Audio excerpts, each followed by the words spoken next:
1979, the evening of the Passover Seder in Philadelphia. Hey. Was the snowiest Oh, really? night of the year. How you all dressed up? You look, this is exactly what you wore when you were modeling New York City. See that book there next to Elijah, right there?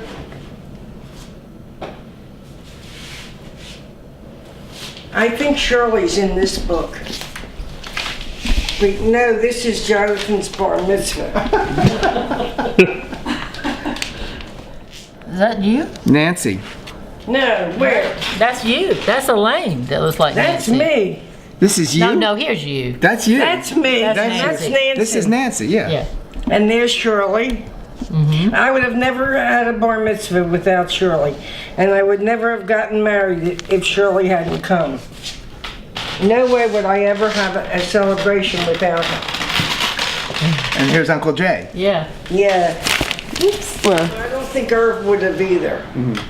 So now I heard that Uncle Jay was very impressed when you met him in New York, and he thought you were the daughter of the owner of Stein's department He store. said, "What does your father do?" I said, "We're in the department store business." He said, "What's the name? Gimbel's, Macy?" I said, "No, it's Stein's department store at 16th and Ridge Avenue."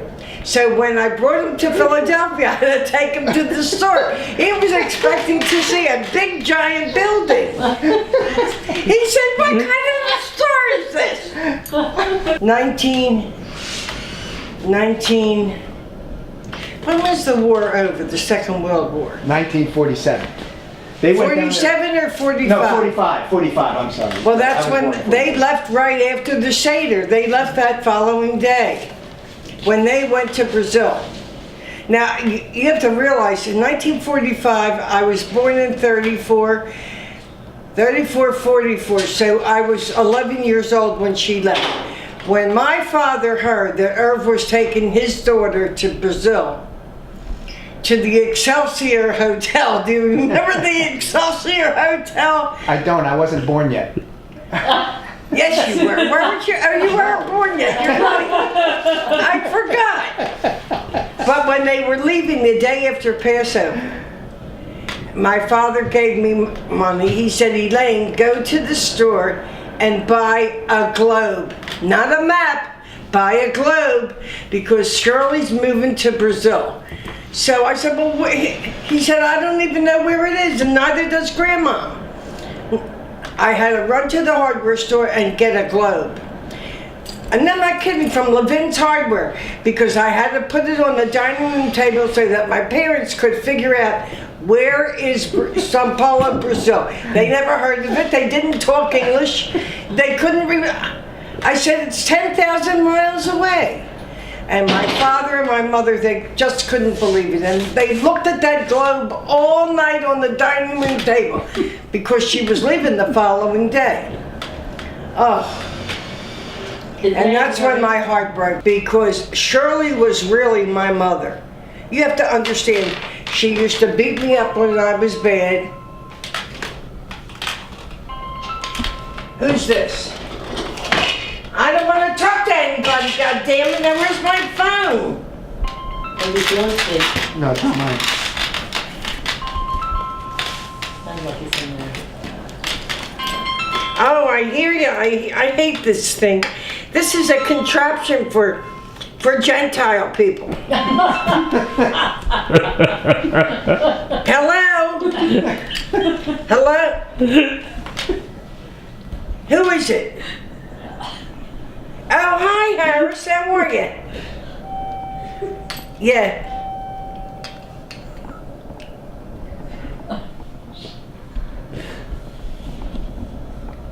No, we're not going to be going at 8:30, 9 o'clock. You can just stop and then stick your head in for a minute and then go home.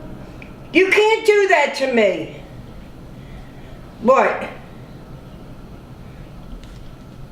All right, you'll try to come. Let me talk to him. Stephen is saying, "Please come." Wait a minute. There he is. Harris, I heard you're coming to the safe. He works from 6 to 11. Okay, here's your mom. Wait. Oh. Hello? Okay, please do. Because I haven't seen you for 2 years. I forgot what you look like. Okay, I love you too, and please try to come. Goodbye. Who this was contraption, that? I hate these. This is really for people that are like retarded, and I am really retarded. It brings Who all is the- Harris? Harris works in, he works for a tire company. I didn't say what does he do. I said who is he? Huh? Who is he? Who is For it? the camera, they don't know who he is. Oh, it's my son, Harris. I didn't even know he was doing it. Wait, will you please? Very nice. So you were saying that when my mother left, it was really it was as if your mother left. It I was didn't- the you end know, of, I don't it know if was I ever really, quite- it was absolutely the end of my life. Because you have to understand, Stephen, she taught me how to write. She taught me to tell time.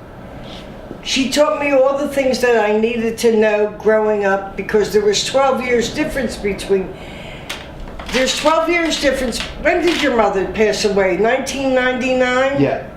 Oh, the same day as Frank Sinatra. My sister Shirley was the whole ball of wax. There was nobody in this world like her. Nobody. And there never will be. Never. Well, I'm going to tell you, I was born in 34, and it happened. When did Gone with the Wind come out?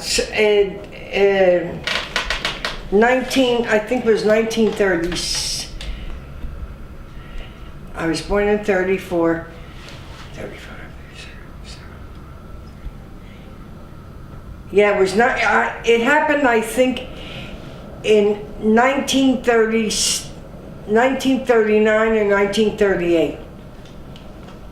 I set the house on fire on Malvern Avenue, and my mother and father went to the movies. They were in the State Theater on 52nd Street. They went to see Gone with the Wind. Now, in those days, they used to give out refrigerators and washers and dryers in the movie theater. If you had a lucky ticket, you could stand up and they would bring it to your house. When my parents went to the movie, my father had a lucky ticket. So they said, Harry Stein, and this is the number. My father said, that's me. What did I win? So he won a washing machine or whatever. And he was so excited. But then the next person that went up on the stage was a police officer. And the police officer said in the microphone, is there a Mr. and Mrs. Harry Stein here? So my parents stood up, they said, yeah, here we are.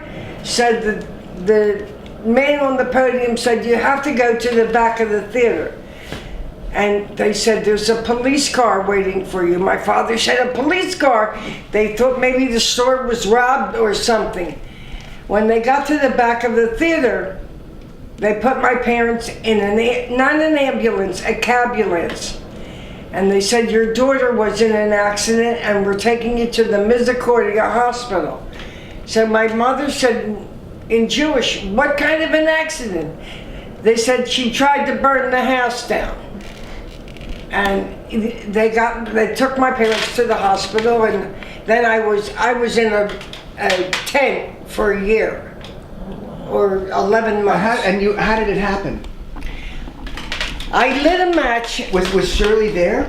No, I lit a match behind my back, and because I saw somebody coming down the street.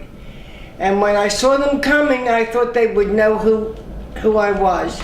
So I lit the match. It was a Ohio blue stick match. You know, the ones that you'd light an old oven with, long blue match.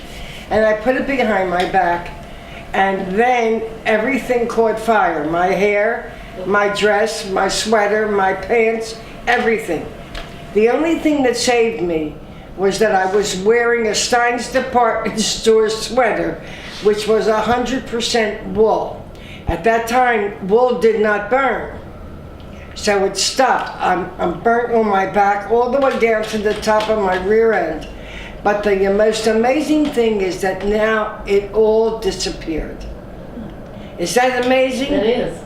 Because I remember seeing it when I've seen it over the years. You would show us your back and it was totally burned. It was totally burned. Absolutely, but it's not there now. Wait, I'm not kidding.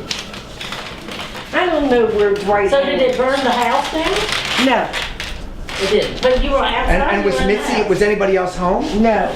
Mitzi was at Gertrude. See, but it all disappeared, Stephen. Look, Oh, you're right. It did. Yeah. it My totally goodness. disappeared. That's amazing. I couldn't believe it. But why did you like the match in the first place?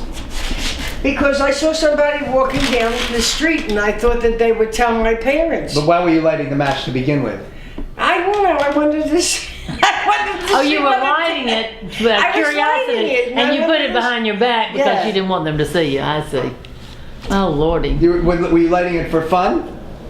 Of course I was lighting it for fun. Mitzi wasn't home. What do you think of the farm animal situation and the lack of She's modern goofy. conveniences? Oh my God. Thank God she didn't put any cats on my old McDonald's farm.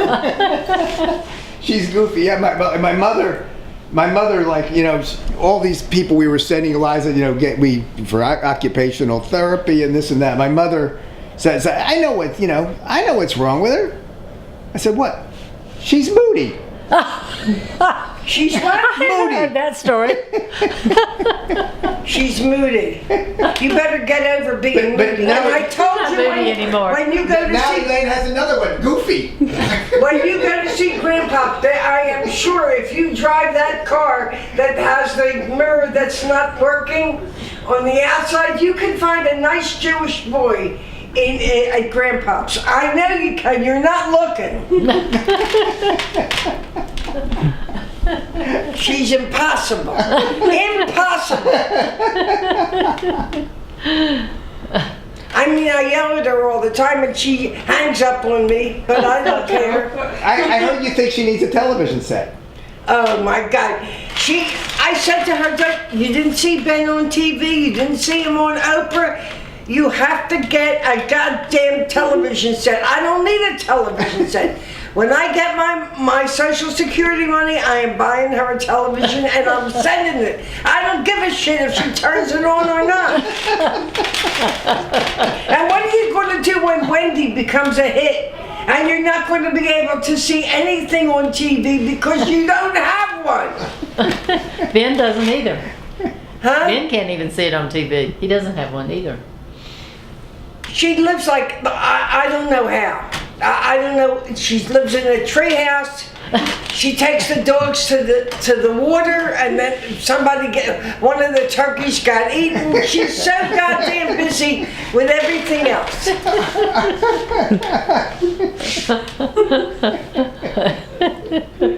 And you're in trouble, Ben. I've got news for you.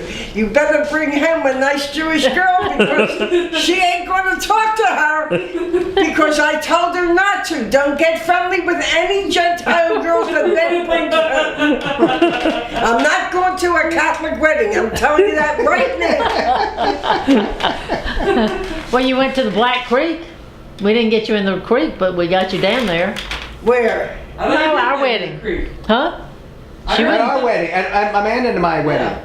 What Yeah, was we your were famous? there. You remember the Uncle famous Jay and line I from? were there. Yeah. What was? Remember your famous line at the creek And opened up to let her in. when we took you to Black Creek, the wonderful, beautiful swimming hole. Oh, yeah, right. What is this? Jews swim in the swimming pool. Not in the lake. Oh my God. Yeah, we went with Sylvia and Oscar and Uncle Jay. And you had a good time, right? Oh yeah. Square dancing. Did you square dance? The square dancing, we really had a good time. That was a great wedding. Full of Gentiles. I think our family was the only Jews there. What was Grandmom's famous statement about marrying a non-Jew? Oh, that was the cat. Mary was in Philadelphia, and then he decided to go back to St. Paulo. And my mother wrote a letter to Murray. Uh-huh. I know Murray has it. When she was told that he was going to get married to a non-Jewish girl.